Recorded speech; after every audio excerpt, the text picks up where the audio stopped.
ये मसला भी बहुत सुनने को मिलता है कि अगर वज़ू करने के बाद पायजामा या सलवार घुटनों तक उठ जाए तो इससे वज़ू टूटता है या नहीं। अक्सर आवाम ये कहती है कि वज़ू करने के बाद अगर घुटना दिख जाए तो इससे वज़ू टूट जाता है।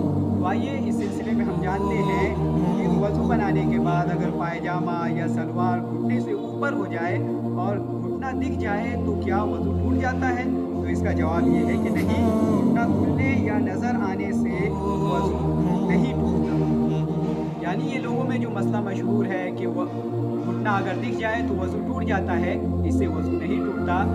इस मैसेज को, इस पैगाम को दूसरों तक ज़्यादा से ज़्यादा पहुँचाएँ ताकि लोग गलत मसाइल बयान करने से बाज़ आ जाएँ। अल्लाह